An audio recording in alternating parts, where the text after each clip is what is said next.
Welcome to the Manders Mindset Podcast.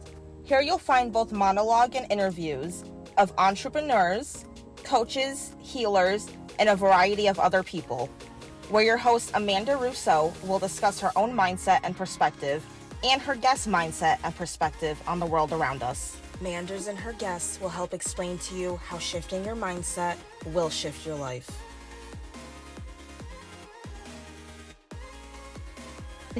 Welcome to Manders Mindset, where we explore the power of shifting your mindset to shift your life. I'm your host, Amanda Russo, and I am thrilled to welcome today's guest, who has truly become one of my all-time favorite people. I'm so excited. My respect and admiration for this man run very deep. We first connected about a month before I traveled to Podfest last year, where he was speaking at a virtual event, and I'll admit I was fangirling a little bit. His title caught my attention right away, and I knew I had to go to Podfest because I had to meet this individual. His wisdom, respectability, and kind, approachable nature made such a lasting impression on me. And I got the pleasure to meet him and have lunch with him at Podfest. And it's a big reason as to why I even went. And now I have the honor of considering him a dear friend of mine. And I could not be more excited to have him here today to share his insights with all of you.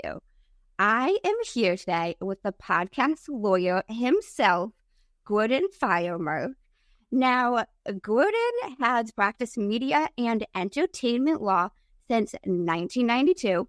He's been doing this for a long-ass time, so he is basically an expert. He's also a podcaster himself, and he hosts the Entertainment Law Update podcast. Been doing that since 2009. 2024, everybody's got a fucking podcast. He's been doing it since 2009. He's an expert in that too. And I am so excited to have him here with me today. Gordon is also an author. What doesn't this man do? He does it all. The author of the book, Podcast, Blog, and New Media Producers, Legal Survival Guide, and creator of several different online courses. He also introduced me to something called a podcast guest release. And he's got even a fun name for that. Calls it a podcast prenup, which everybody should get a prenup in everything. Because you don't know how things are going to work out, honestly, is how I feel about that. He got his undergraduate degree in radio, television, and film. And he's got experience in live theater production. And I am so excited to be here with Gordon today. Thank you so much for joining me. Well, thank you very much, Amanda. And with that, our time is up for this episode. It is not up. Anyway, I can't believe has it really only been like a year since we first connected? It feels like we've known each other all our lives. Well, at least all of your life, because you're younger. I know, it really has. Also, if you guys are not watching this and you're listening to me, you need to pull up the YouTube because Gordon even has a beautiful purple background that he purposely used because we're on brand. My favorite color. The color of royalty. Purple.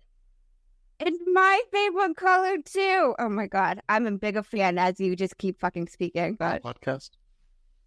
I can't say that I'm a fan. No, I meant the F word anyway. What? Why can't I? I say the F word. Just teasing you. I am the owner of Manders Mindset. You want to speak to my attorney? It's your show. Do whatever you fucking want to. Thank you. Thank you very much. I will do whatever I want to. So, can you tell us who Gordon is at the core? I think if I have to identify myself at the core, I would say I am a father and a husband and a servant. I'm here. I feel like I've been put on this earth to help people communicate, help people get their message out so they can have impact and achieve things and influence the world.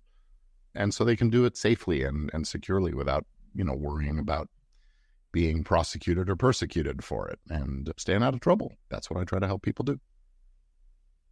That's awesome. So can you take us down memory lane a little bit? Tell us about upbringing, childhood, family dynamic, a little bit of how you got to today. Okay. I live in Los Angeles today doing, entertainment law. You kind of have to be in one of the entertainment centers. But my parents were New Yorkers, and Dad was a physician, and my mom was a speech teacher in schools, and then she went on to become an audiologist. So science and healthcare was really the family business, but I was the black sheep. We lived in Massachusetts for a while, and actually the beginning of my path to becoming the lawyer and entertainment guy that I am today really starts when I was in kindergarten in Brookline, Massachusetts. The school I went to was a kindergarten through 12th grade, and the high school kids were doing a production of Oliver. And they invited the kindergarten kids to come and watch a dress rehearsal. And that got me going. They sat us down in the auditorium, the house lights went down, the stage lights came on, and I was transfixed for the next couple of hours. It was tunnel vision, complete focus. It was what I knew I had to be involved in some way. I came home after school and talked to my parents about it. They were totally on board with taking their kids to see theater. They were being New Yorkers. They were used to the Broadway environment. So they took us to see shows from time to time. Jump forward a few years, we've moved across the country so my dad could take a job here in LA. And I started hanging with I won't say a tough crowd, but tough for the affluent community we were living in anyway. And we were getting into, low grade trouble, enough for the police to take notice, but not to actually hold us accountable, I guess I'm going to say. So at some point, I guess by this time I was about 6th grade, the principal of our junior high school pulls me aside one day and he says, I need you to do something. I need you to run the sound and lights for the school variety show. And okay, great. I learned how to do that, run the mixing board and switch on and off the lights and those kind of things. And that led me into high school, where I became the school head sound man. This is not the AV club, the kids who set up the projector in the classroom. This is doing the theater projects and the concerts and the homecoming, all those kinds of events, setting up big PA systems and that kind of thing. And I had sort of found my groove. I was a pretty nerdy kid, but now I sort of had something to live for. I guess I was in my junior year when this professional theater opened up in our community, and I went and I got a job there. So I was a stage manager and house sound technician there for a very long time, actually. I was employee number 7 on the payroll of the theater. And I continued working there on and off up until about 5 years ago. So from 16 to 56, maybe 40 years working there, something like that, through college and law school and all those kind of things. Anyway, majored in radio, TV, and film in college, as you said in the bio. And I was really on the path to work in the entertainment industry. But just as I was sort of finishing up college, I took some of the graduate level courses in radio, TV, and film media policy and management and law kinds of stuff. And I discovered an aptitude. Well, the professor pointed out an aptitude. And I thought about going to law school, but I decided not to. And then a year later, I'm working here in Hollywood doing television production. The Writers Guild went on strike. And it was going to be a long-lasting strike. Saw that on the wall and decided to go to law school. And this was in the midst of the craze when a television show called LA Law was on the air. It made being a lawyer look extraordinarily sexy. So there were an awful lot of us in law school at the time. But coming out of law school into that environment, it was very hard to find a job. And I ended up working for a firm doing entertainment-related and intellectual property litigation. Realized that was not my thing. And pretty quickly went out on my own, hung out a shingle to help people do the kind of work that I want to do. So that's 40 years in a nutshell. You say you've always been the black sheep. What do you mean by that? Oh, I just kid around because it was a healthcare family, and both my sisters became psychologists, and I went into the law. And, doctors and lawyers, there's a little bit of animosity or at least antipathy there. And, my dad used to tease about that. We got along great. It was actually the joke in our family was that the dysfunction in our family was how functional we were as a family. So really blessed to have had a very comfortable, happy childhood and grow up reasonably well adjusted, I'll say. I think probably anything that's wrong with me now is because of things that happened in my adulthood. And now you said 2 sisters? I have 2 sisters, both younger, and both are psychologists. Nice family life. I gotcha. Now, you had a professor that noticed your aptitude for the law. Yeah. I don't know if she's out there. Maybe she's listening. Deanna Robinson in Eugene, Oregon, was the one who called it to my attention. I haven't spoken to her in all these years since graduating. But yeah, I was taking a class called Government Regulation of Media. And it was a 500 level course in college. So the grad students, and I was the only undergrad taking the class. And I got the top score on the exams and the papers. So she said, you should think about law school. And at the time, I sort of laughed it off. I was going to go to film school, become a movie guy. I didn't get into film school, but I did get into law school. You didn't get into film school? Well, I only applied to UCLA and USC, sort of the top law film schools in the country. No, I don't think I did get into either of them. But I applied for law school sort of at the same time, basically on a dare from a friend, and I got into law school. Okay, I want to backtrack. A dare from a friend is why you applied to law school? Let's elaborate. His name is Mike. Again, someone I'm not in touch with now, but we were talking on the phone one day right around the time that this idea of all this had come up, but maybe you should go to law school. And he was applying to law school, and he said, Gordon, if you don't do it, you're a fool. That kind of thing. I said, well, look, I'm going to film school. But I said, no, lawyering's a more stable, better profession. You got to try. I dare you. Something like that. And you know how guys are. They challenge each other. That was a weird challenge, I guess. So I applied, what the heck. I took the LSAT and filled out an application, or 4, I guess. I applied to 4 schools and got into 2 of them. What did you apply to? Oh, I'm going to reveal all my secrets. I applied to USC and UCLA for law school. Those are the 2 I didn't get into. And I applied to, actually 3 others. I applied to Pepperdine and Loyola and Southwestern, which is where I ended up going. Those are all here in LA. So I just wanted to stay. And entertainment law, it had to be an LA school. So it worked out. Wow. I love that. So you go to law school, and post leaving law school. So I finished law school in 1992 at this glut of young lawyers coming out of school at the same time that law firm, the business of being in law, was changing, and there was a lot of consolidation of law firms, and the movie studios were merging. Several studios had merged. So lots of those entertainment law jobs were actually being eliminated. And I was competing for the entry-level jobs with people who'd been out of law school for 3, 4, 5 years. And I would say it was the hardest time in my life, was that year or so of looking for work as a lawyer. And I ended up landing a job that a friend of mine from law school had been in, and he was leaving, and he sort of got to pick his successor, and that was pretty great. And then, yeah, like I said, lasted, less than a year in that job before I quit in a huff, let's put it that way. And that I was doing work I didn't care for. I didn't like myself much. This is one of the things I learned about myself, is that I was actually pretty good at the confrontational, adversarial lawyer thing, except that I couldn't turn it off and leave it at the office. I would bring it home with me, and just didn't like that about myself, didn't like that side of myself. So I decided that I had to not be a litigator. And that meant leaving the firm. There were other reasons to leave the firm as well, but it was a very uncomfortable work environment. I ended up leaving that job, and a few weeks went by, a few months maybe, and my grandfather was in town visiting. And he saw that I was on the phone with people all day. I was doing stuff, filling, just sort of helping friends with one legal thing or another and so on. And he said, hey, you have a business, right? You have a law firm. And he was not an entrepreneur, but he was a shop owner. So he had his own business his whole life. And he sort of pointed out, all you need is an office and a desk, some business cards, and you got the real thing. So he was kind enough to cut me a small check, a modest check, I should say, enough to buy the furniture and put a lease deposit down on the office. And I was off to the races. That was 1990. Oh, this is a funny story. So this was January of 1993 here in Los Angeles. I don't know if you remember what happened on January. I think it was the 14th of January, 1993. We had the Northridge earthquake. This is before you were even born. Born yet. But my office was in this high-rise tower in the middle of LA, downtown Century City, actually.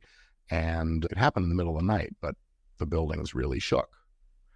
I don't think I'm exaggerating when I wave my hand back and forth in front of the camera.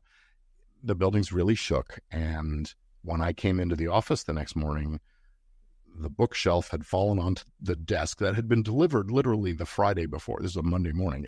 Friday before, I'd had all the furniture delivered, set it up and installed it all. And then things crashed down on each other and it all broke. Fortunately, I had bought insurance that week that I opened up the office. So I ended up buying the same furniture twice in the same month. Maybe that was an omen. I should have thought of that. Anyway, stayed in that office for a few years, ended up partnering with some other lawyers for a while, and then back out on my own since 2001, I'll say, something around like that. So 23 years now, hanging out a shingle of my own, doing my own thing. I love that. I love how that happened with that simple little comment from your grandfather. You already have your own business.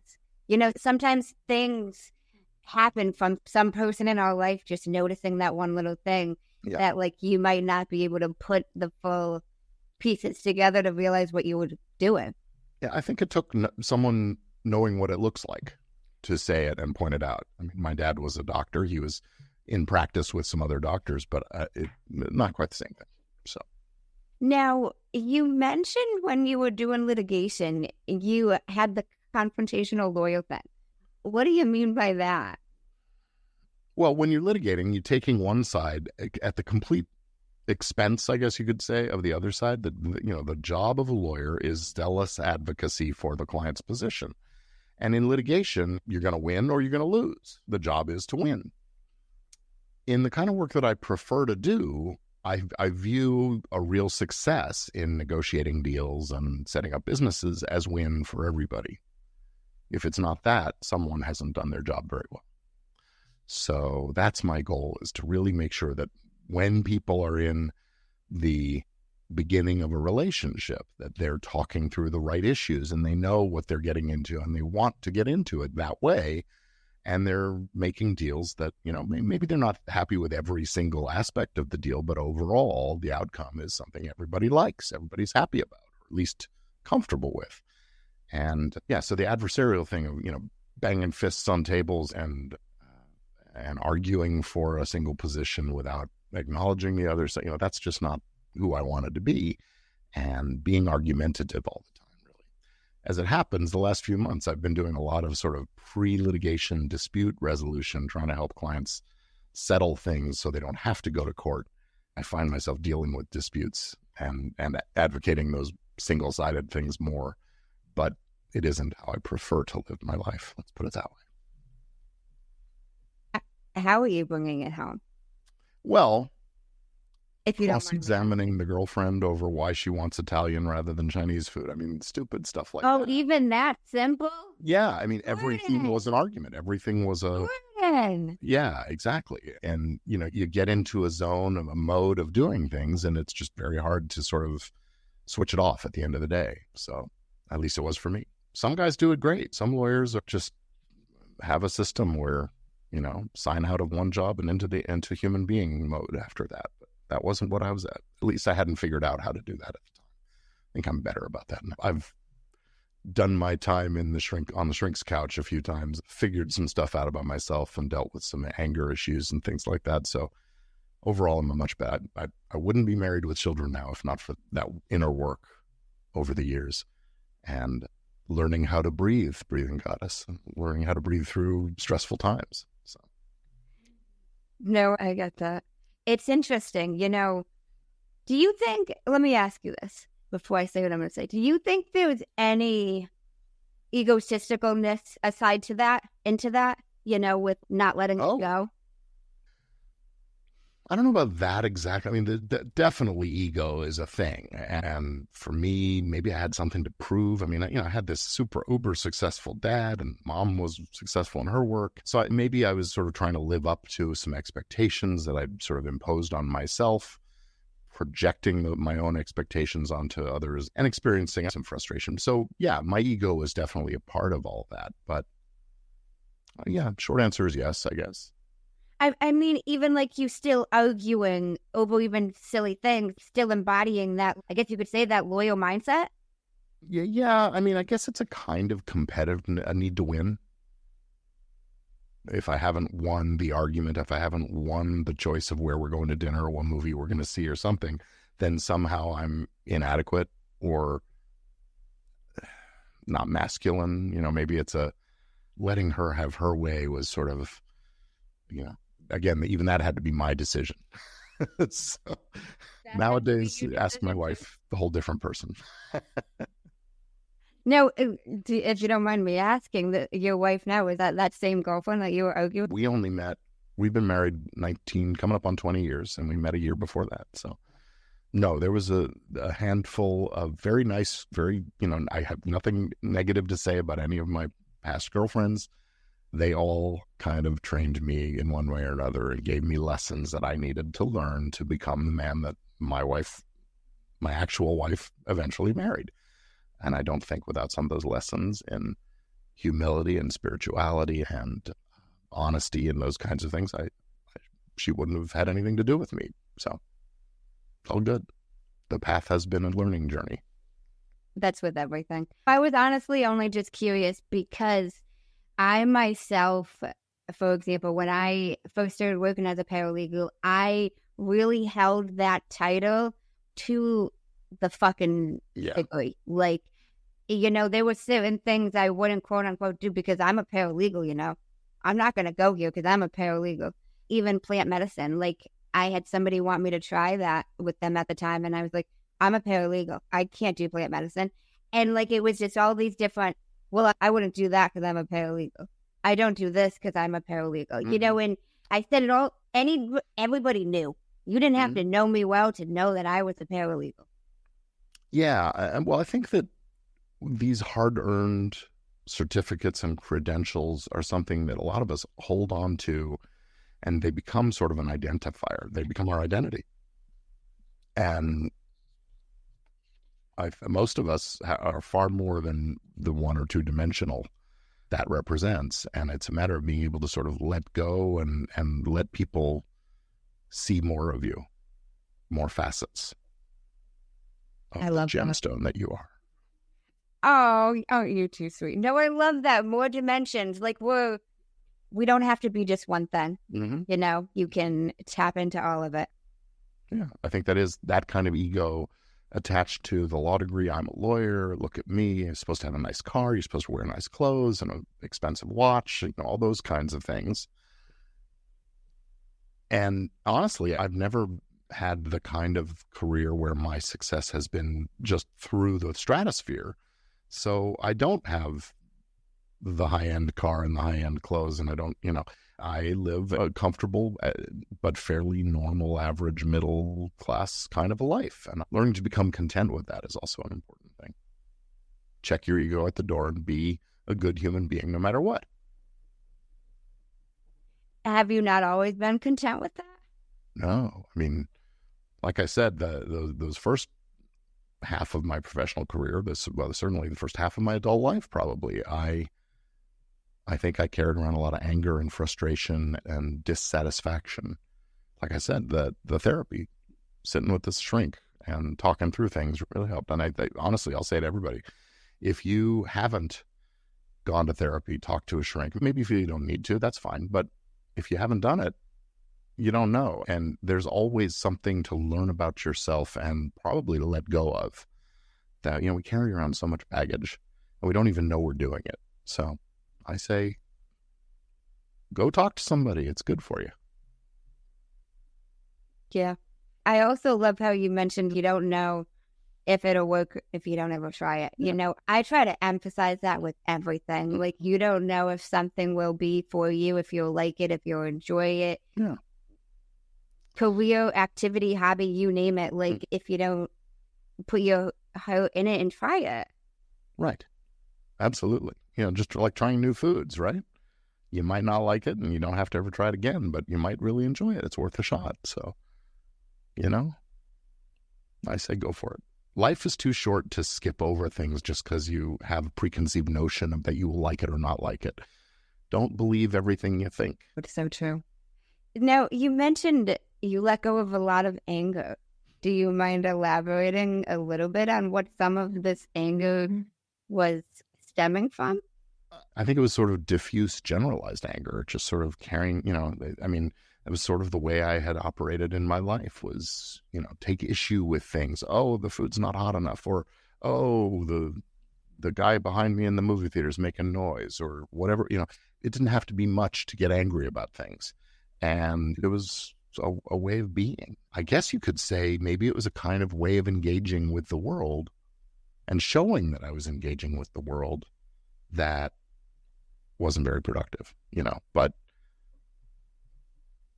I don't know. I mean, maybe it was frustration with not having made it as a filmmaker and ended up, settling to become a lawyer, or we're doing therapy here now. That is what podcast is. Meander's Mindset is partially therapy. Thank you. Licensed, but, I provide unlicensed therapy. I think it was just a default position that I somewhere along the line fell into. I'm trying to think, was I an angry kid? Probably not. I mean, being the nerdy kid, the kid that kids picked on, I was always overweight, so that was the thing. I was that chubby kid with the red hair.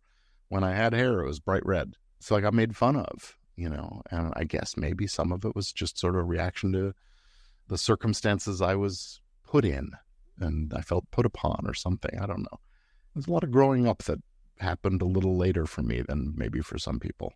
So I was always a mature kid in terms of, identifying, being able to talk with the adults and that kind of thing. But I think inside I was very insecure, very uncomfortable in my skin, probably until I was well into college and experiencing life as an adult.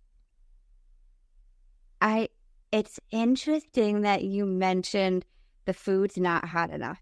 And yes, I picked up on that because, and I haven't shared this. I don't know if I've even shared this very detailed anywhere, but I love how you mentioned too, that maybe it was a way of engaging with the world.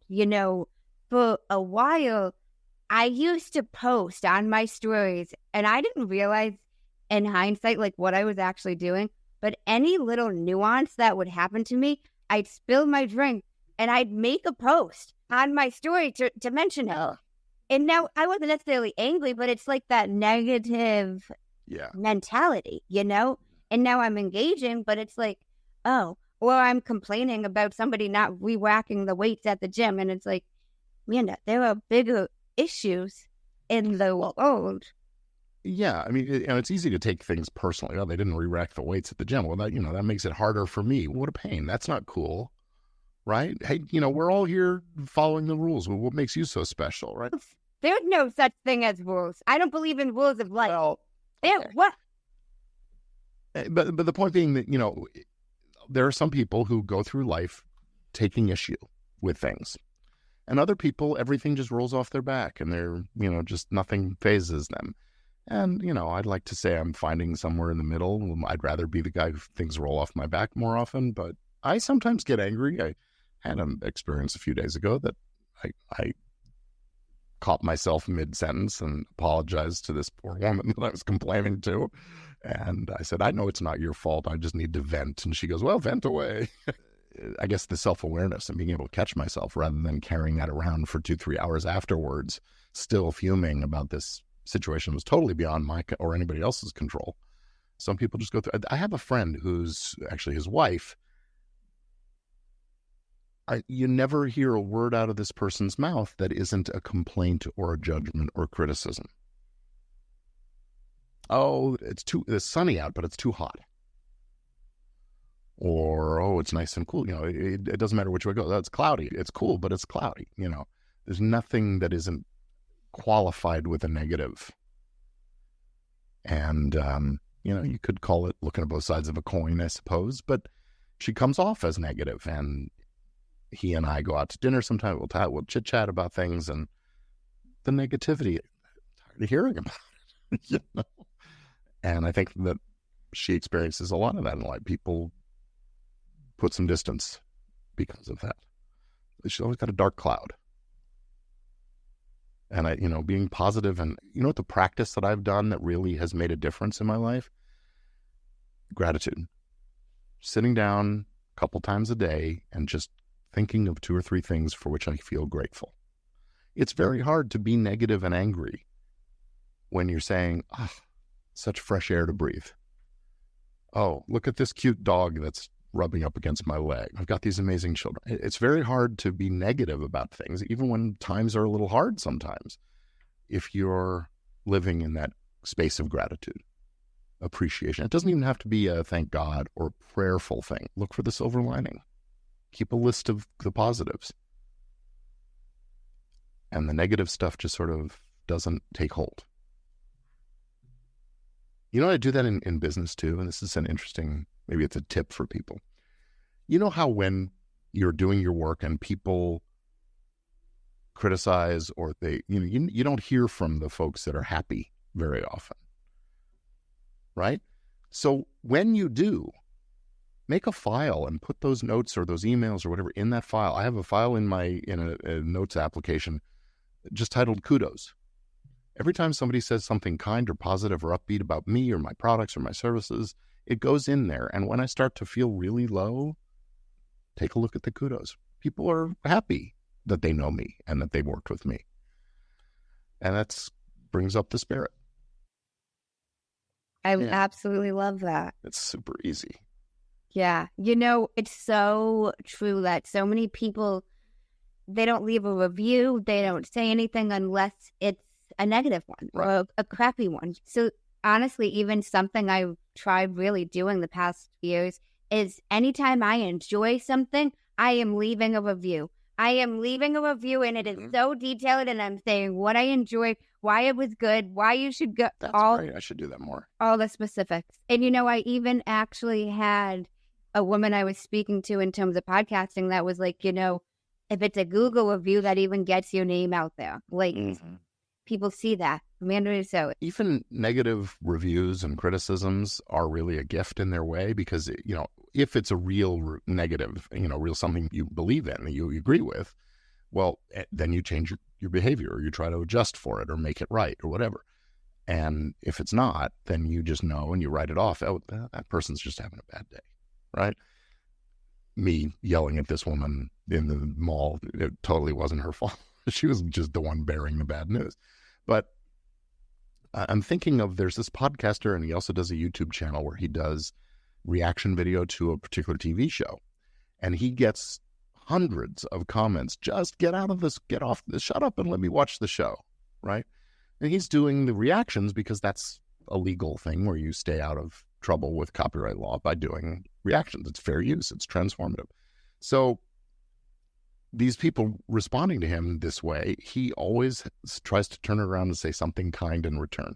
Thank you so much for watching, or I really appreciate your input, you know, just stuff like that. And it's kind of funny. And he's doing it, you know, with his tongue in his cheek, of course, but it's kind of a signifier of, you know, how you have to live life.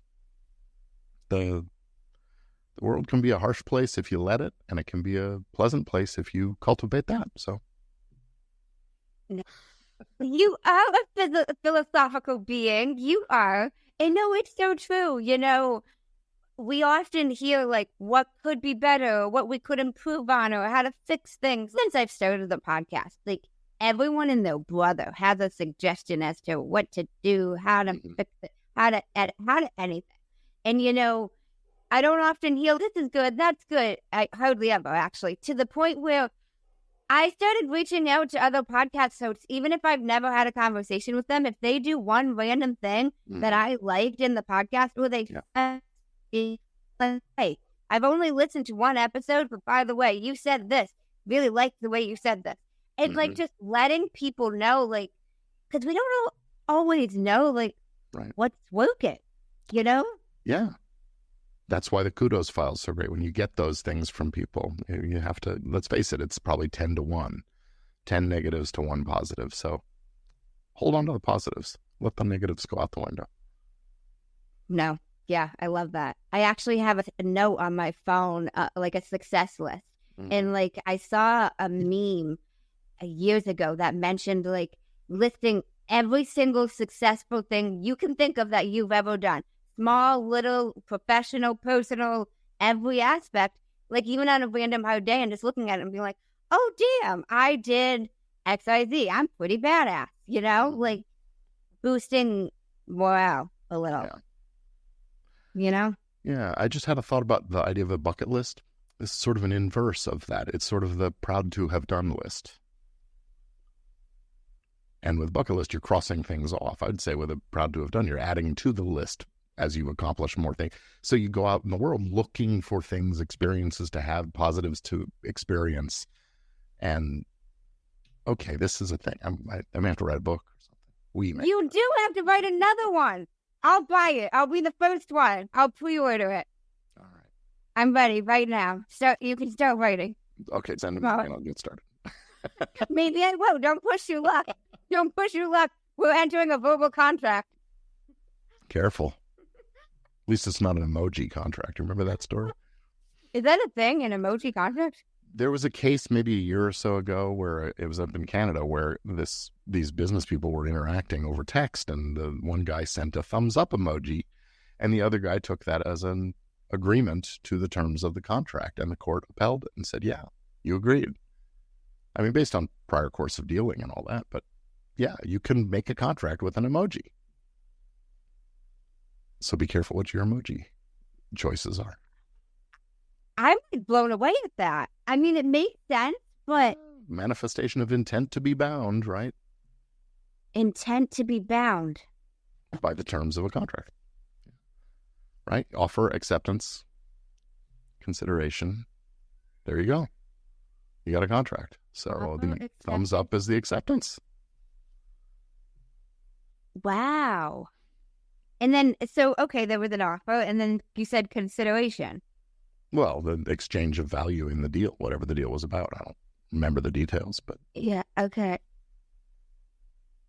And that's all it takes. You know, that just makes me really think that people got to be careful. Just how easy it is, like you're in a quick conversation, you know what I'm saying? Like via text, and you send a thumbs up, or it also even makes me think about love reacting, like on an iPhone, or like reacting, what that means, you know? Yeah, I think that's a rare case. I get it, but it's just... Yeah. You know, it's interesting. I was talking to some students about this earlier.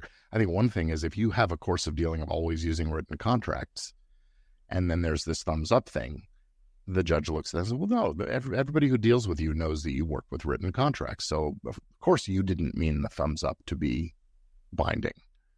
But if you routinely text with people and that's all you rely on, then yeah, right? So it's sort of the way you operate in the world can influence how you're viewed if you ever end up in these disputes and things. So, yeah.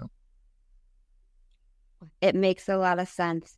I want to backtrack a tad. You mentioned about focusing on the present, and we were talking about gratitude, and, you know, something I started doing myself that I think has really helped is I do the gratitude every day, but I try to have it be something within the last 24 hours. Something that happened to me, something I saw, something I experienced.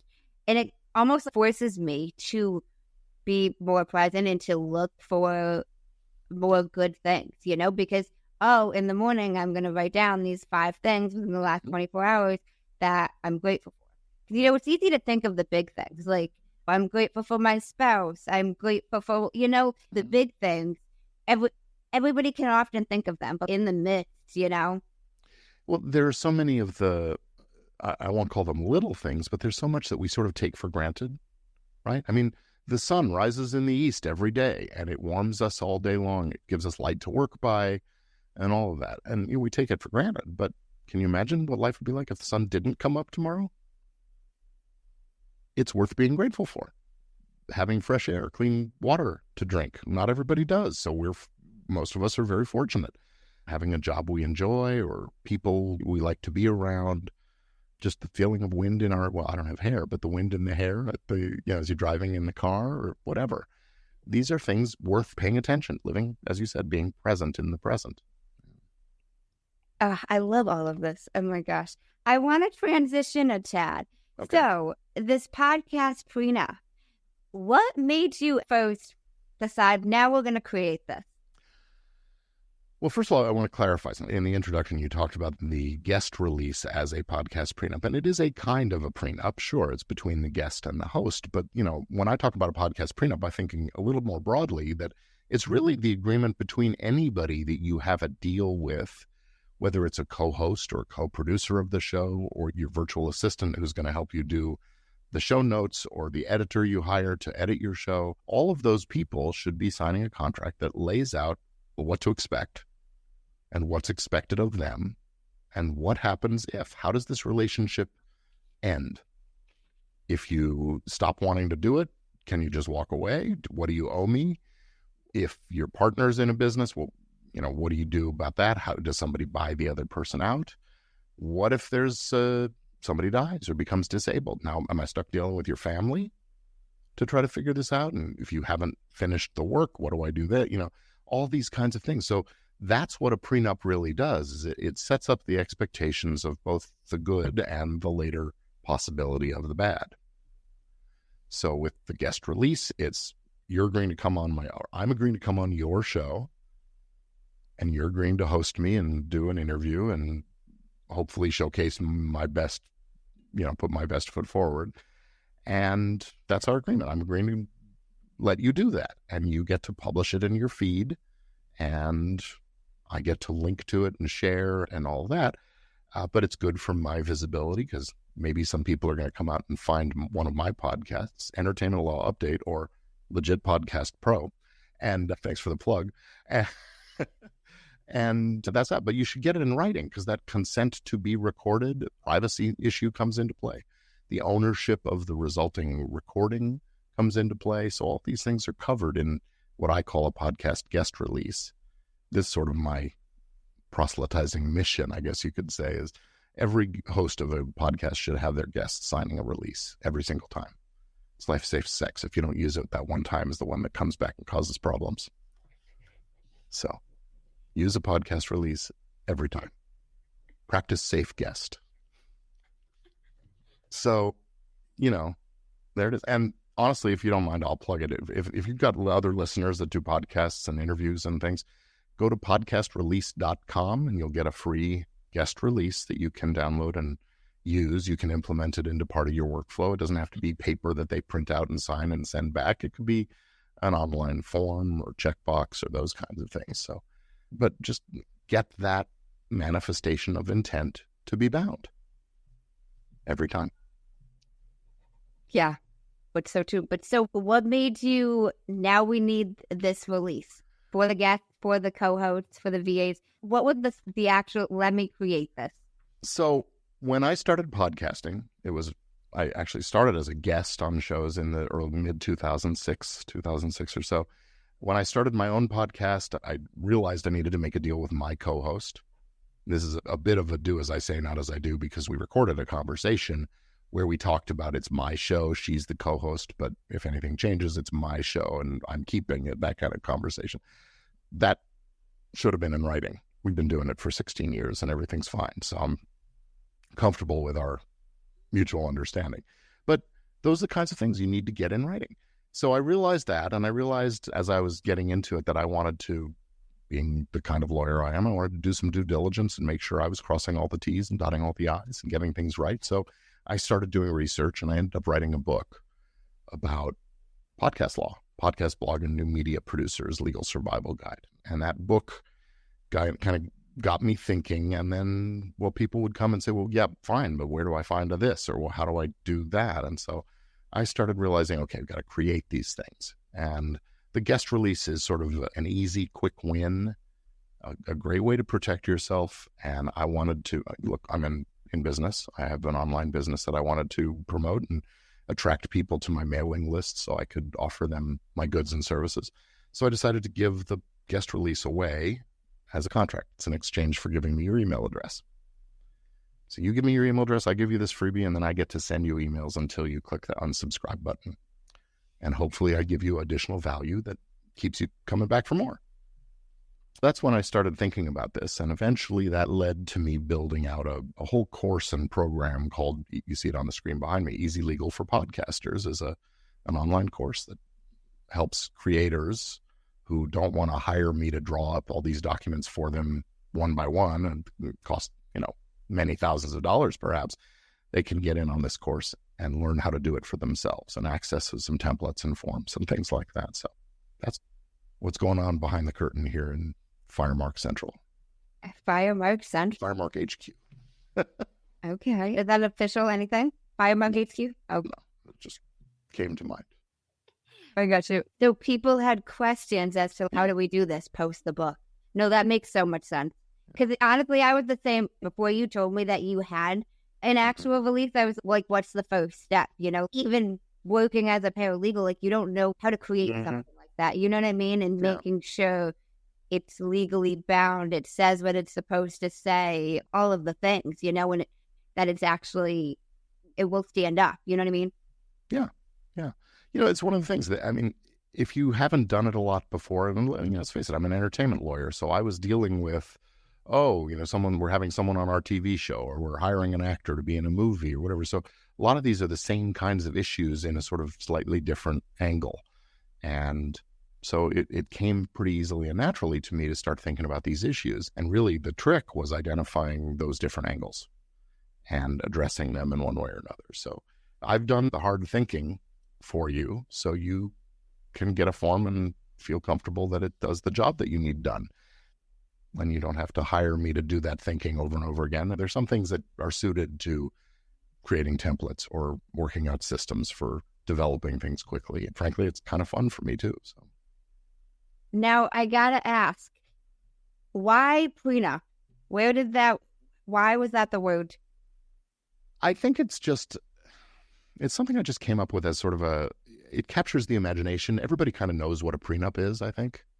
Yeah, most people do anyway. And so it sort of captures the imagination. It recognizes that, hey, if you're going into a podcasting collaboration with a co-host or the guest and host relationship, it's a little bit like a marriage. You're starting a relationship. And like it or not, a lot of relationships end, sometimes suddenly, sometimes slowly, but oftentimes unhappily. And the goal, I guess, of a prenup is to make that transition, that ending, easier, more manageable, more peaceful, I guess. There you go. Not being the adversarial, controversial, confrontational guy again. Let me help you make it more peaceful. So that's where prenup came in. And, you know, you're getting married to your co-host. That's where I first started thinking about it. Okay, you've got a co-host. You're forming this thing. You know, the podcast itself, the show is the house. The episodes are the various assets that you own. And of course, the audience is the kids, right? So you got to figure out who gets the house, who gets the kids. It's just an apt metaphor, I think. Wow, I like that analogy. The show's the house, and you said the episode is the asset. It's the furniture and the cars and all the other stuff. Audience and the kids. Mm-hmm. Wow, that makes so much sense to me. So that resonated with me on a different level because the law I've been involved in was family law. So okay. Prenup is something I've dealt with. I've created them. I've edited them. I've talked to people about, well, your divorce would be different if you had this prenup. Well, the prenup says this, so it doesn't matter what you're saying now because, like, you know, and I think so many people have, like, this stigma around getting a prenup. But, you know, I think everybody should, even in terms of marriages. Like, I had an attorney say to me once, it's kind of like car insurance. You don't expect or want to get in an accident, but God forbid if you do, your ass is covered. And, you know, like, you don't expect them to get divorced, but God forbid, you know? Right. Yeah. I was doing a webinar this morning for digital entrepreneurs, and I was thinking about these kinds of metaphors also. And another one that I came up with is getting this legal protection stuff done. It's not something anybody is excited about doing, right? It's certainly not bucket list work that you want to get done. But you do it because it's sort of like the pre-flight checklist you get on a plane. You want to know that there's enough fuel and that the systems operate right and the landing gear is going to come down when you want it to, because otherwise you're coming in for, well, at least a rough landing or maybe an all-out crash, right? So get that legal stuff done. It's like the landing gear on the plane. You only need it for those few occasions, but when you need it, it's there for you. So. Yes, which is so true. I love those little analogies and those little metaphors. And, you know, that same attorney also mentioned something to me, and I think it's really relevant too in terms of podcasting as well. You know, when you create that prenup, whether it's your marriage or whether it's your podcast, the co-host, the guest, you are on best terms with this person. When things fall apart or go a little rocky, you're not on the same terms. So, like, why not create the prenup while everyone is getting along and you want the same things, you're on the same page, like before the tension arises.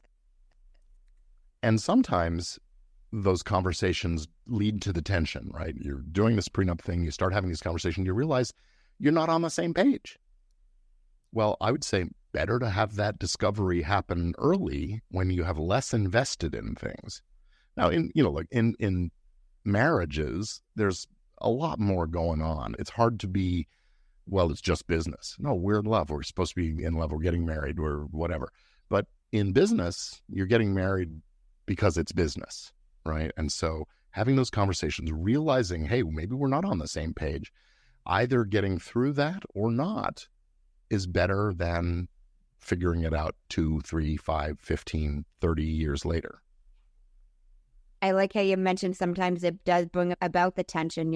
I had a potential guest that and I talked to you about this privately, that I was so excited to interview, but she wouldn't sign my guest release. So y'all have not heard from her, but it created a little bit of tension, but like, it was one of those that it was much less tension and much less friction. We didn't argue. There wasn't too much tension. It wasn't like combative or anything, but it was much less her simply saying, oh, because it says XYZ, it's not something I can sign. And me saying, okay, I understand, then we can't record. We follow each other on social media. It is what it is. Mm-hmm. Like, but it was much less of like, I don't even know the word I'm trying to find for this, but much less of like combativeness, because we had that conversation early. Sure. When it wasn't after the fact. Yeah, you hadn't both invested a bunch of time into it. We hadn't invested much of anything, like we had one conversation and I sent her this email and she was like, okay, well, here's my standpoint. It was probably an hour's worth of time with everything. Yeah. So, but it made for less friction, which I think, wouldn't you want that? Like less stress in life? Absolutely. I mean, there are some circumstances where friction is a good thing, but other than that, no, it's... Where is friction a good thing? Let's delve down that. Between the sheets, Amanda. That's what I was thinking of. I had no idea where you were going with that. I didn't telegraph it with the... no, because I was really like, let's delve down. What friction do you want? The brake linings on your car, friction is good there, too. Life is too short not to have some fun. I agree. I love that you said that. I agree. Now this is completely off topic and irrelevant, but I'm somebody who wears a lot of shirts that have very interesting sayings on them. And I've gotten a lot of comments about them, and it's like, life is short. I'm going to wear the funny, sarcastic shirt, because why not, Like, I have a green hoodie that I wear around Christmas time that says something along the lines of like, fellow, deck the halls and not your family. That's good. I think it's cute. Yeah. Like, not all of my family love them. I also have one that says cold ass balls. It's a sweater. Okay. You are looking at me like I'm insane right now. Well, no, I already knew that, but no, I mean, hey, like I said, life's too short. Go have some fun. Yes, and whatever is fun for you, you should embrace. On your deathbed, do you want to be remembering all the serious shit that went on in your life, or you want to remember the good times and the laughter, right? What's the most musical sound that comes out of people? Laughter. Children's laughter especially, it's like music to me. I just, I could go through my whole life just listening to children laugh. That's great. So have fun. Entertain the world. Actually, entertain yourself by entertaining the world. Okay. From the entertainment law lawyer. Okay. There you go. It's true, I love how you mentioned deathbed. I had a guest one time ask me, like, at the end of your life, like, how do you want to look back on life? And like, what's going to make you so freaking grateful that you like shed a tear looking back? I lived this, you know, not just like what you want to do, what you want to experience, but what's going to make you so, you know? Totally. Yeah. So now, how long ago was it that you created this prenup? Oh, gosh. It's probably been about 9 or 10 years now since I've made the original podcast release. And the other versions of prenups have come, you know, along the way in the course of creating the course and the trainings and things. But yeah, that's probably about 10 years ago now. I hadn't thought about that. So, and it's been updated. You know, that's the other thing is I try to keep it updated. So when AI came in, you know, into the consciousness of the community, a year or two ago, I added some language in there that gives the host the right to use AI tools to edit the show, but on the condition that it not edit the meaning or the tone of the words spoken. Because you want to promise you're not going to embarrass or harm your guest's reputation by changing what they said. Even if you cut out a word, you can remove the ums, but don't change a positive to a negative or those kinds of things. So I try to find a middle ground. And I update the agreement from time to time, and it's a Google Doc that people can download. Once you get it, you can go back and check it again, get the update. When I do update, I notify everybody who's on the list. Okay. You mentioned AI, and I want to touch upon something. Hopefully I don't butcher this, but if I do, just correct me. That you mentioned when you were speaking at Podcast Movement about how ChatGPT, people don't own what the response we get from them. Yeah. That's not ours. Can you elaborate on that and explain this better than what I'm saying? Okay, yeah. So the principle that we're talking about is the output of the system, right? You type in a query and it goes and it uses all of its accumulated knowledge from ripping off all the work that's been out there before. And then it spits out an answer. Well, in the world of copyright law, ownership of a copyright, that is the right to protect and exclusive right to use the things that we create, that comes from the act of authorship. And author implies that there's a person, right? So the Copyright Office here in the U.S. and in almost all the other countries in the world, the governments have basically come out and said that the copyright is, in order to have a copyright, there has to be original work of expression by a human author. Here in the U.S., we had a case of a decade or a little more than that ago involving photographs taken by they call them monkey selfies. Google monkey selfie and you'll see the images I'm talking about. But these scarlet-crested macaques from somewhere in Indonesia, this photographer went and he left his camera out, and these macaques picked up the camera and started taking pictures of themselves with it. And so no human involved in the making of those photographs. So when somebody else, the photographer put them on his webpage, and he was publishing a coffee table book or something, and the Wikimedia Foundation, the makers of Wikipedia, they found one of these images and put it on their site, and he sued, claiming copyright infringement. And it went through the courts. It took a few years, and the courts ultimately ruled, no human authorship, no copyright there to be infringed. So that's the risk that you take if you use these AI tools to generate content, is you can't prevent others from copying and using the same stuff. And they can copy it directly from you if you don't make it your own by making it original. So that's a problem. So this AI thing, it's a double-sided, there's legal issues coming at it from many angles. One is, where's it getting the information it's basing all its knowledge on? Well, it's going out and scraping stuff off the internet. Guess what? People own that. Even though they publish it on the internet, they own a copyright, and they have a right to decide who gets to copy it. So there's lots of lawsuits going on. We're at the early days of these lawsuits, but I'd say within the next year or two, we're going to start seeing some real answers to, is it legal or not to train your AI on everything out in the world on the internet? What's the best way to still use AI, but basically cover our assets? I would say treat AI as a starting point, a jumping off point for things. Don't ask it to write the whole script of your episode or whatever.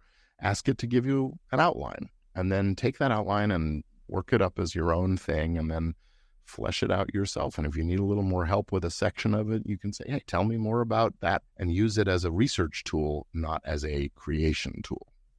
That's probably my biggest advice. And frankly, just operate with the understanding that if you use the output of the AI and you try to claim ownership, you're not going to have any success with that. Still, you can benefit by curating that stuff. But you could make an online course that's entirely generated by AI, but you're the one who knew what to ask it and when to ask it and so on. So the organization and structure might be yours, even though the actual lessons in the course, maybe not. But I wouldn't use it to write a whole book unless you're willing to give the book away for free, because that's what's sort of going to happen. Does that make sense? Okay. Yeah. So, okay. Basically using it a little bit for creativity. I would say for ideation and initial steps, but not for the full. I mean, frankly, I don't want to hear from the machine. I want to hear what you have to say the way you say it. So sit down and write. Yes, it's harder work, but that's what earns you the right to claim ownership. That's fair. Not raining on everybody's parade out there. No, I appreciate it because it is becoming so prevalent now. Everything offers some version of AI, like even where I publish the podcast, like I use Buzzsprout, they have something called co-host AI. All these different, even outside of your ChatGPT, like all these different sites have their version of AI this. Snapchat's got it. Like everywhere's freaking got their version. Yeah. I mean, they're great tools, wonderful tools, but use them like tools, not as a replacement for the human intervention and authorship. Now, you have a pretty general release that people can use for guests, the assistants, co-hosts. Mm-hmm. When would you suggest that somebody might want like a specific tailored type of release for something they're doing? Well, I mean, if you have a narrowly, very subject-focused podcast, you may need to include some disclaimers. If you're doing like therapy on the air, I mean, that's what we're doing, but if you're a licensed therapist and you're really doing a therapy session, you need something more than just, oh yeah, you can record me and publish it. You want to cover those bases a little more. The good news is that, the release part of it, the guest release thing is relatively basic. There's not a lot to it. Other areas, like if you're getting into a partnership or co-producing, co-owning the show, those kinds of things, then who's bringing what to the party? It may be a pretty easy thing to fill out a template, and we've got templates for those kinds of things available. But if you're not comfortable with that, or if what you need is a scoop of vanilla ice cream, great, I got you covered. If you need a full-on banana split, then you're going to probably want to call me and hire a lawyer. That make sense? Yep. There's another weird metaphor for you. Banana splits. The real trick is asking the right questions and then addressing them, answering them in the document. What should I be worried? What am I worried about? I want to make sure I'm getting a copy. It should say so. You're getting a copy. What can you do with it? List them out. What can't you do with it? That may make sense also to list, but not this. How are you going to give credit when you talk about it, when you publish it? It has to include this. Those are the kinds of wrinkles that need to be ironed out. I love I'm all about the metaphors today, yeah. I love them. That's like my favorite thing ever. Do you know what CYA stands for? Yeah. What does it stand for? Cover your apples. Yeah. Okay. Fair enough. Your ass. Fair enough. Okay. So maybe that's a very well-known phrase, but I heard that like for the first time in a training. Oh, really? It's been a couple years now, but it's like changed my life and like everything I do. I'm covering my ass. Absolutely. Oh, that's you're working in the legal field, the paralegal field. Covering asses is what we do, right? It's just one of those things, like a better safe than sorry type of thing, like rather than after the fact being like, well, fuck, let me cover my ass beforehand. The other metaphor that fits there is, it doesn't do any good to close the barn doors after the horses have already run away. I've never heard that in my life. Really? There's no point because they're already gone. Yep. Unless they're coming back. But what do you mean? Come back home. They're going to need to get in, but I'm just being goofy. I think too philosophically for you to be too goofy. I'm trying to lighten it up. Life's too short not to have some fun. That's true. No, I love that. Oh my God. I could talk to you all night, I love this. I love gotta this go so much. make dinner and feed my kids. Listen, Gordon, you told me there was not a time limit. I have a verbal contract that you said you don't have a time limit. We'll let the kids starve. Your wife will feed them. They won't starve. She's great. I have faith in that. No, we're good. Go ahead. I trust that. She's great. Have you heard of a man named Jay Shetty? Yes.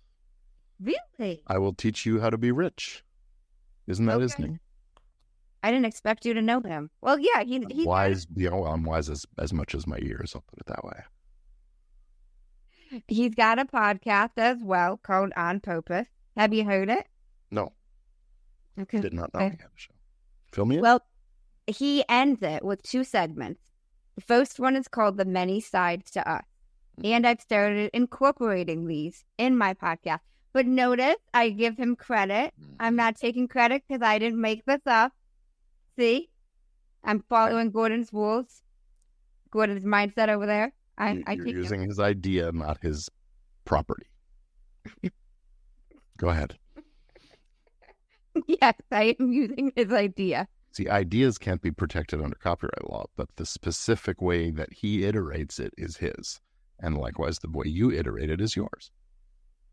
So am I not allowed to be asking these questions? I've been doing You ask you the same exact questions that he asked? Yes. Shh, don't tell him. No, short questions are probably not copyrightable either. Go ahead. No. Do it. Do it. I'm like afraid to ask you these. I'm like hesitant on whether I should. I've been doing this for a long fucking time. It's all a little good. late Just now. do it.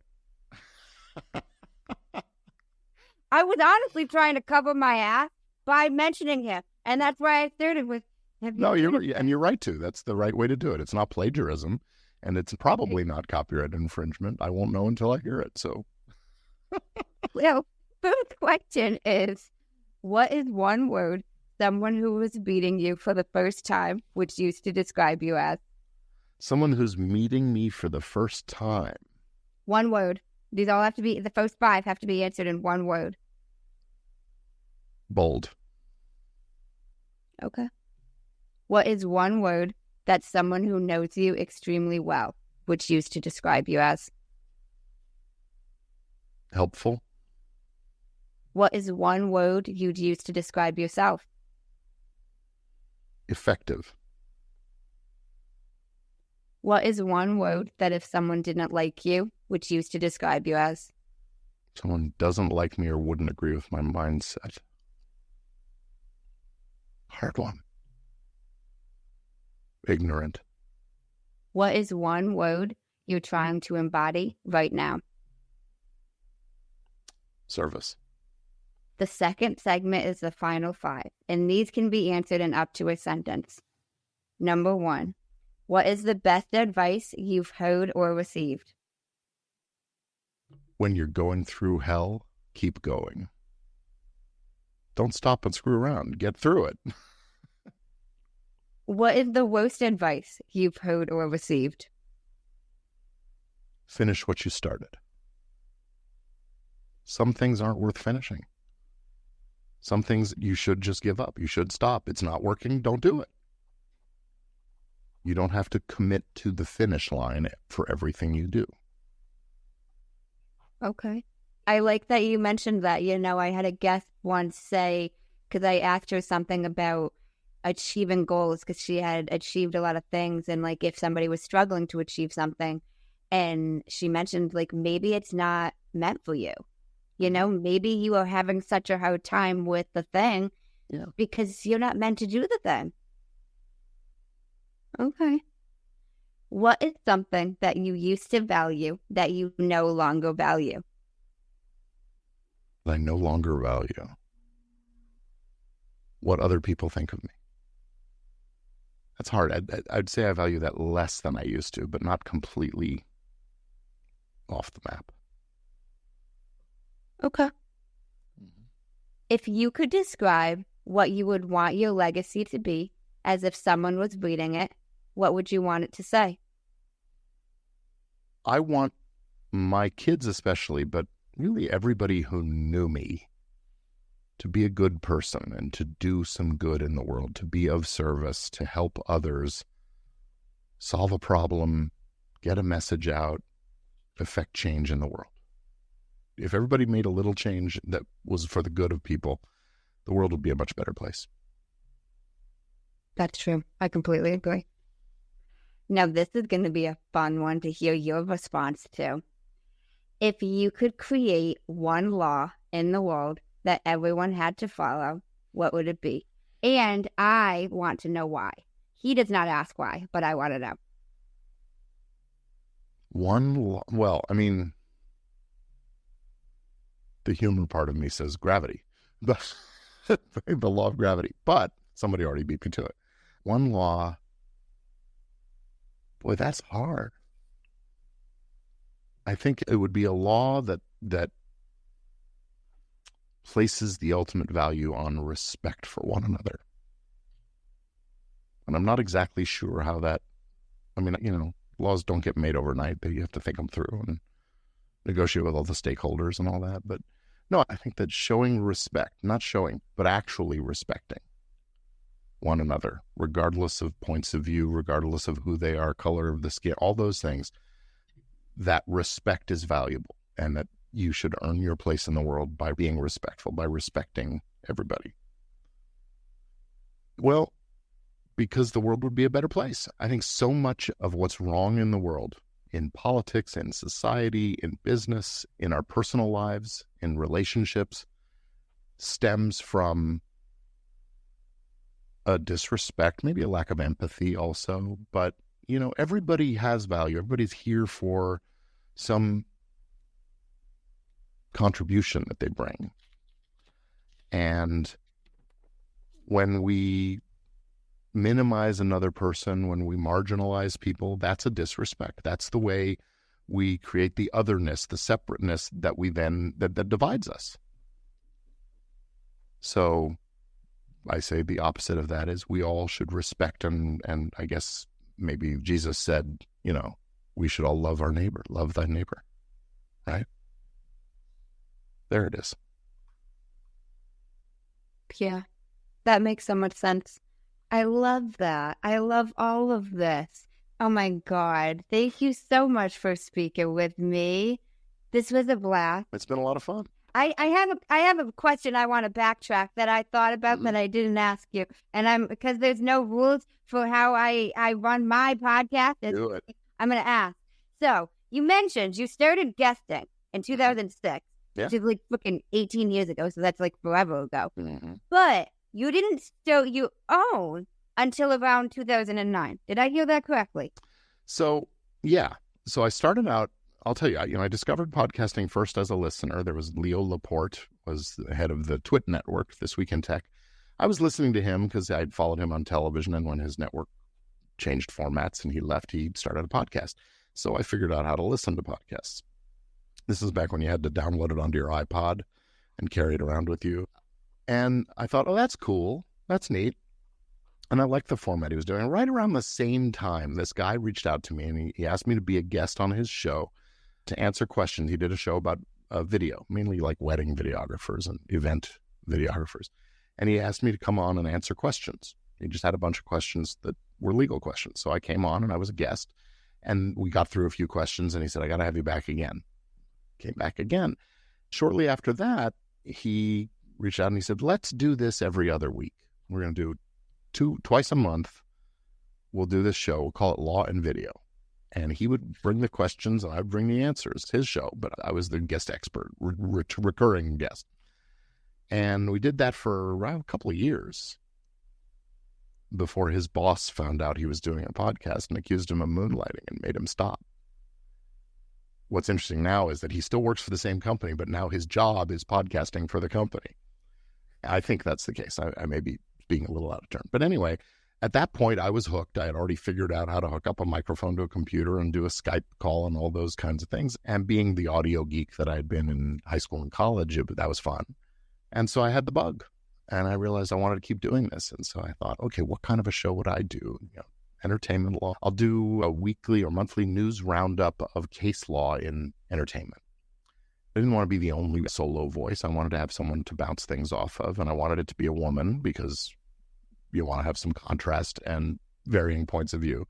It needed to be somebody who also practices entertainment law, but in a slightly different area than mine. I don't do much music law, so I said I wanted to be a music lawyer. I didn't want it to be somebody competing with me here in Los Angeles. You want to help your competition. So I put it out on Twitter. This is 2007, maybe 2008. Twitter. I was on there. There were a handful of lawyers on Twitter, and I said to the lawyer community, hey, I'm looking for a co-host. Here are the criteria. And I got maybe 20 responses. 18 of them were the same name. Tamara Bennett. So I didn't know her. I reached out to her and I said, hey, you've been recommended. I'm thinking about doing this podcast, and here's what I have in mind. Would you be interested? Let's jump on a call and just record a test episode and see how it goes. And so I created a little outline. We agreed to get together and talk, and we made episode 0. And it took us a few months to pull it together and get started. And my wife had our first son during that sort of window of time. So he was maybe 6 months old when we started the show, maybe a little older than that. And probably would have started earlier had he not been coming along right then. And we had just moved into this new house, and we needed a place to record. It was all the logistical kind of stuff. And 2009, April 2009 was episode 1 of Entertainment Law Update.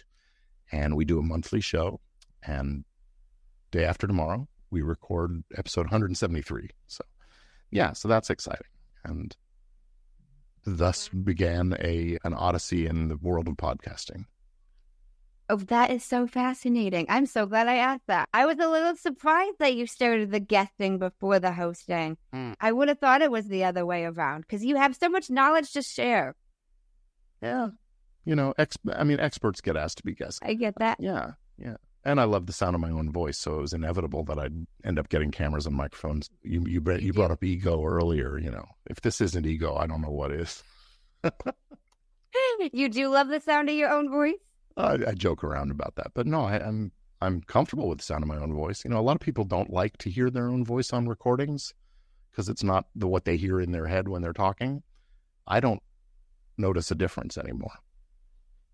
I'm desensitized to the difference, I guess. And I think, if I didn't have something to say and some value to share, I don't think I would like the sound of my own voice. But one of the things I've learned and become very comfortable with is that I do have something to share. And there's always a new perspective, a new angle.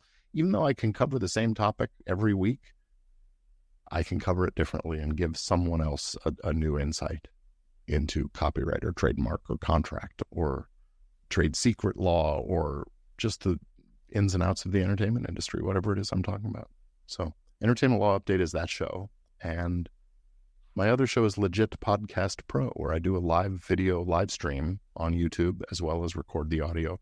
I make it for the audio audience, but I sit here and talk into this microphone like this as I do short tips on 10, maybe 15 minutes at the longest for podcast creators and others in the creator economy and help them navigate some of these legal things and understand how the business works. I love how you mentioned the insight and that you can share the same thing with multiple perspectives of it. That's the answer to the big fear that a lot of people have about being a creator is I wouldn't know what am I going to talk about? And the fact is, you may have covered it 2 weeks ago, but unless that same person was listening with the same questions in mind 2 weeks ago, they're getting a different bit of knowledge. And the ones who were listening last 2 weeks ago have a new question this week. So you're moving them along. It's bite-sized pieces. No, I heard once, and I have no idea who said this to me, but it's about reading the same book twice. Like you'll get different pieces of wisdom, listening to the same podcast episode 2 weeks later, you're a different person and you'll hear different nuggets from it, Yeah, it's like layers, opposite of peel. Well, maybe it is like unpeeling an onion, right? You've got one layer after another and there's something else there. I was going to say it's like stacking on layers, but, building the bricks in a wall going up. But I love all of these analogies. I love these. Gordon, this has been amazing. Thank you so much for speaking with me. And where can people connect with you? The podcast lawyer, Yeah, well, I'm fortunate to have the name Firemark, which is very uncommon. So Is that your real last name? It is the real last name. The emigration coming over from what's now probably Ukraine or Kiev or maybe Belarus or something. Great grandpa came over right before the turn of the 20th century, and they say if the immigration officials didn't know how to pronounce your name and they tried it a couple times, they'd give you a new name, and we think that's how it came about. So that great grandfather had sons and had a son, I should say, and he had a son, and that's my grandfather. And my grandfather had my dad, and my dad had me, and I have two sons. So maybe it will now propagate, but for now it's just us. So anyway, gordonfiremark.com is the website for all the other stuff that I do, and you can find me on most social media just using my first initial last name, GE Firemark. So Awesome. And what is the best way for them to get the release? podcastrelease.com. Perfect. I will link all of that in the show notes. Thank you so much. And now I do always like to leave it back to the guest. Any final words of wisdom, anything you want to share with the listeners, whatever you want to leave them with? I think I threw it all into the episode. I mean, come on, life's too short, so go have some fun. All those kinds of lines. Finding your gratitude. And you know what? Bill and Ted said it right. Be excellent to each other. Bill and Ted? Oh, no, I feel old. Bill and Ted's Excellent Adventure. It's a Keanu Reeves movie from the early 90s, I want to say. You don't have to feel old. I have not seen majority of movies, TV shows. You could name anything. I can count on one hand the Netflix series that I watched and finished. Okay. So it's not an age thing. Well, that means your time has been better spent than mine. Oh my gosh. Well, thank you so much for speaking with me. I loved this. It has really been my pleasure. It's always a delight to talk to you, Amanda. This was fun. It's like my favorite episode. Say that to all the guests. I really don't. I'll sometimes tell them it was one of my favorites, but I don't always say it was my favorite. This was. I'm flattered. Thank you so much again. I really appreciate it. My pleasure. And thank you guys for tuning in to another episode of Manda's Mindset. In case no one told you today, I'm proud of you. I'm rooting for you. And you got this. As always, if you enjoyed the show, I would really appreciate it if you would leave me a 5-star rating, leave a review, and share it with anyone you think would benefit from this. And don't forget, you are only one mindset shift away from shifting your life. Thanks, guys. Until next time.